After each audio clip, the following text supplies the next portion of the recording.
रवाहा बहुत देर से अपने रूम में बेड पर हस्बी आदत घुटने फोल्ड किए इनके गिर्द बाजू लपेटे बैठी इस सितमगर का इंतजार कर रही थी। रेशमी दुपट्टा जो संभालना मुश्किल हो रहा था अब गले में झूल रहा था। अब बस हो चुकी थी, रात का 1 बज गया था और आंखें छलकने को बेताब थी।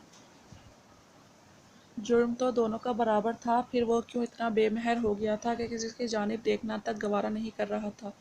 बैठे बैठे कमर तख्ता बन चुकी थी, मगर वो तो इससे मुंह मोड़े जाने कहाँ गुम हो गया था। अभी रोने के शुगल की शुरुआत करती जब डोर पर मखसूस आहट सुनाई दी। दरवाज़ा खुला, वो अंदर आया और जानबूझकर बाहर वक्त ज़ाया कर रहा था कि वो इसे नज़र ना आए, और वो जो इसको इग्नोर करने की तगोदो में अपनी जान हलकान कर रहा था ताकि इसे देख जान मुश्किल में ना फंस जाए। तभी लेट अंदर आया, मगर इसे अपना इंतज़ार करते पाया तो चौंक गया और दिल बुरी तरह झटपटाया। किस अजाब में जान झोंक दी थी, इसकी मोमी वजूद को इग्नोर नहीं कर पा रहा था और इस पर मेहरबान हो नहीं सकता था। रवाहा इसे देखकर सीधी हुई, मगर वो ज़मीन पर जाने क्या तलाश करता ड्रेसिंग में घुस गया। कुछ ही देर बाद ड्रेसिंग से अपना ट्राउज़र और टी शर्ट लिए वॉशरूम में चला गया। रवाहा इसकी सर्द महरी महसूस करती बुरी तरह अपने लब कुचलती अपनी आंसू जब्त करने की कोशिश कर रही थी। इधर आधा घंटा शावर के नीचे खड़ा इस मुश्किल में फंसा रहा कि बाहर निकल कर कैसे ज़्यादा देर इससे निगाह चुरा पाएगा। नामुमकिन ही लग रहा था। तभी यहाँ आज से दरबदर होने का फ़ैसला किया, यानी यहाँ से अपार्टमेंट या इब्राहिम चले हाउस चले जाना। वहाँ रूम से गीले घने बालों में हाथ फेरता एक सर्द से सांस खींचकर बाहर आया। बाहर टेबल से कीज़ मोबाइल वॉलेट उठाए रुख बाहर की जानिब मुड़ा। वो जो बैठी इसकी एक एक हरकत देख रही थी। इसके फिर बाहर जाने पर भड़क कर बेड से उतरी थी। किधर जा रहे हैं आप? सवाल पर माहिर ठुठक कर रुका, मगर मुड़ा नहीं। ज़रूरी काम है बोलकर फिर जाना चाहा जब वो बिजली किसी तेज़ी से इसके सामने आई और डोर ओपन करने के लिए इसका उठने वाला हाथ हवा में ही मुअल्लिक रह गया। भीगी पलकें, सुर्ख चेहरा और कपकपाते लब लिए इसके सामने थी। रूह हटो सामने से, वो संजीदगी से कहता बमुश्किल ही इसके वजूद से निगाह चुरा पाया था। रवाहा ने ज़ोर ज़ोर से नफ़ी में सर हिलाया। तब माहिर सोहम खान ने झटके से इसे बाजुओं से थाम कर दरवाजे से लगाया था। आजमाना चाहती हो? अब के माहिर की उठने वाली निगाह बहुत गहरी थी। रवाहा ने फिर नफ़ी में सर हिलाया। इस वक्त आजमा लिया था आपको जब दारुल अमान से वापस आई थी। रवाहा ने सुकून से इसकी आंखों में झांक कर कहा और इसे बेसुकून किया। तो फिर चाहती क्या हो रूह? माहिर ने बेबसी से पूछा। आप यहाँ कहीं से कहीं नहीं जाएंगे बस, रवाहा ने झिझला कर कहा। अब वो अपने मुंह से बोलती कि कहना चाहती है कि आपकी बेरुखी मेरी जान ले लेगी। माहिर ने भी चटपटा कर अब दोनों हाथों से इसकी कमर को अपनी आहिनी गिरफ्त में लिया था। क्यों क्यों नहीं जाऊँ? इंसान हूँ, फरिश्ता नहीं। बहक गया तो तुम्हें ही शिकायत होगी। इसकी बात मुकम्मल होने से पहले ही रवाहा ने इसके लबों पर अपना गुदास हाथ रखा था। रवाहा ने इसके पैरों पर अपने पैर रखे और ज़रा सा ऊंचा हुई।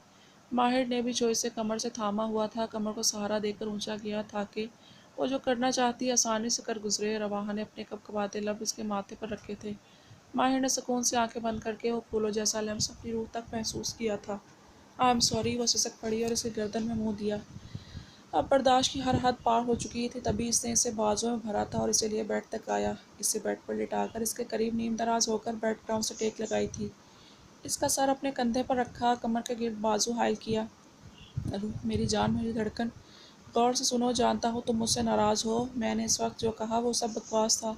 मैंने बकवास की थी, भौंक रहा था मैं सिर्फ ऐश की वजह से ये बोला था। मैं तुम्हें छोड़ दूँ, सवाल ही पैदा नहीं होता। मैं मर जाऊँगा तुम्हें छोड़कर। रूह तुम मेरी ज़िंदगी हो, मेरी आती जाती सांस हो। कोई अपनी सांसें कैसे छोड़ सकता है? मेरी आती जाती सांस से तुमसे मोहब्बत की है, तुम्हें चाहा है मैंने। आज कसम खा के और इस दुनिया की मौजूद हर शय को गवाह बनाकर कहता हूँ कि माहिर सोहान तुमसे इश्क करता है। तुम मेरी ज़िंदगी हो, मेरा इश्क मेरी धड़कन हो। I love you so much रूह। मैं तुमसे हूँ, तुमने मेरी ज़िंदगी हसीन कर दी, इस दिल को धड़काया। मेरे सीने वो एतराफ़ मोहब्बत करता दीवाना वार से चूम रहा था। रवाहा ने भी अपने अंदर तक सकून और शर्मसारी उतरती महसूस की। वो खामोश हुआ और इसके बालों में मुँह दिया तो रवाहा को अच्छा नहीं लगा। तभी इसके सीने पर हाथ रखकर इसे दूर किया। आप बहुत बुरे हैं। आपने मुझे बताया ही नहीं कि आज मैं कैसी लग रही थी। रवाहा ने बुरा सा मुँह बनाते इसके सीने पर मुक्के बरसाए। तब वो गहरा मुस्कुराया और ज़रा सा ऊपर होकर अपनी टी शर्ट उतारी। आप बताऊंगा ना मेरी जान के कहाँ कहाँ से और कितनी खूबसूरत लग रही हो अपने हर अमल से।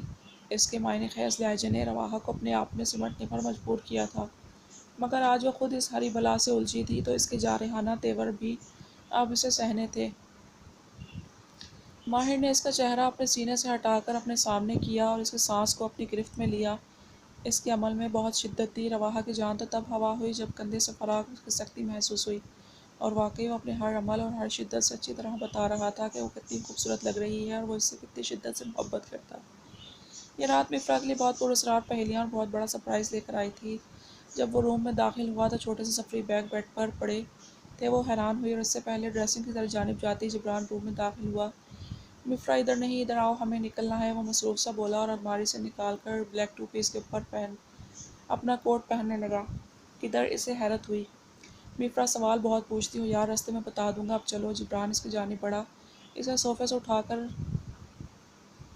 جو وہاں تیار کر کے رکھی گئی تھی ایک لانگ سویٹر پہنا کر اس کے اوپر گرم شال دی۔ وہ الجھی مگر جبران اس کا ہاتھ تھامے دونوں بیگ اٹھائے وہاں سے نکلتا چلا گیا۔ رات کے 1 بج چکے تھے اور وہ بہت الجھی ہوئی تھی۔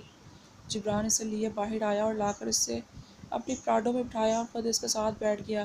رات کا یہ سفر بے حد پراسرار تھا۔ گاڑی میں ہلکا سا میوزک اپنے سر بکھیر رہا تھا جبکہ ہر طرف گہرا اندھیرا تھا۔ گاڑی ہوا سے باتیں کر رہی تھی۔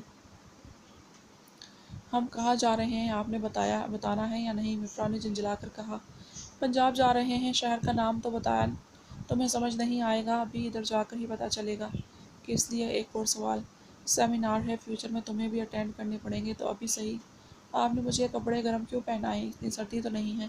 مفرا نے پھر شوشہ چھوڑا۔ جہاں 1-2 گھنٹے میں پہنچنے والے ہیں وہاں بہت شدید ٹھنڈ ہوگی، جبران نے اطمینان سے کہا۔ تو مفرا کی آنکھیں پھیل گئیں۔ آپ نے ابھی کہا ہم پنجاب جا رہے ہیں، تو 2-3 گھنٹے میں وہاں جانا ہے، پہنچ جائیں گے اس گاڑی میں۔ جبران اس کے سوالوں پر زچ ہونے کے بجائے مسکرائے گیا۔ تبھی گاڑی ایک جگہ جا کر جھٹکے سے رکی تھی۔ وہ نیچے اترے مگر سامنے ہی ہیلی دیکھ کر مفرا کے چہرے پر ہوائیاں اڑی تھیں۔ جبران کا رخ ہیلی کی جانب تھا۔ مفرا ٹھٹک کر رکی۔ جبران نے جو اس کا ہاتھ تھاما ہوا تھا اسے بھی رکنا پڑا۔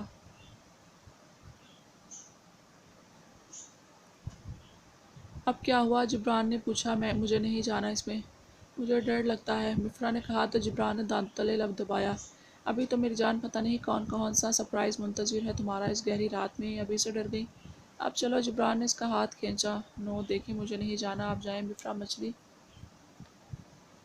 مفرا کچھ نہیں ہوگا، چلو ساتھ ہوں نا میں۔ اب واقعی وہ اسے زج کر رہی تھی۔ جبران مجھے اونچائی سے ڈر لگتا ہے، یو نو واٹ، مجھے فوبیا ہے۔ وہ سہم گئی۔ ہاں تو اس دن جب سوسائڈ کرنے والی تھی اس دن کیوں سوان بن رہی تھی؟ اس دن نیچے گرنے کے بجائے اڑ جانا تھا کیا تم نے؟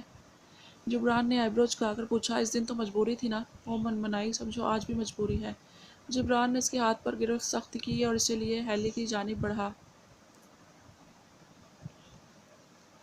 جبران میرے پیارے شوہر نہیں، پلیز پلیز پلیز مجھے نہیں جانا اس میں۔ جبران کا قہقہ ضبط کرنے کے چکر میں چہرہ سرخ ہو گیا۔ ہاں وہ تو ہوں، بلکہ بہت پیارا ہوں۔ اس بات پر قائم رہنا پھر اوکے، کس بات پر؟ مفرا چونکی۔ پیارا شوہر ہونے پر۔ جبران نے اسے الجھایا اور باتوں باتوں میں لیے ہیلی تک پہنچ گیا۔ ہاں تو بیک اپ مکری اپنی بات سے اس نے منہ بنایا۔ اوکے پھر۔ وہ ایک جھٹکے سے اسے لیے ہیلی میں بیٹھ چکا تھا۔ آپ چیٹنگ کر رہے ہیں؟ وہ چلائی۔ ہرگز نہیں۔ وہ کیا ہوتی ہے؟ مجھے تو نہیں معلوم۔ اس نے معصومیت کا ریکارڈ قائم کیا۔ جبران مجھے ڈر لگ رہا ہے۔ وہ اس کے ساتھ چپک کر بیٹھ گئی تھی۔ ابھی تو کئی امتحان اور بھی ہیں۔ وہ پھر اس راز سا مسکرایا۔ جب ہیلی سٹارٹ ہونے لگا تو مفرا نے اس کے بازو میں منہ دے دیا۔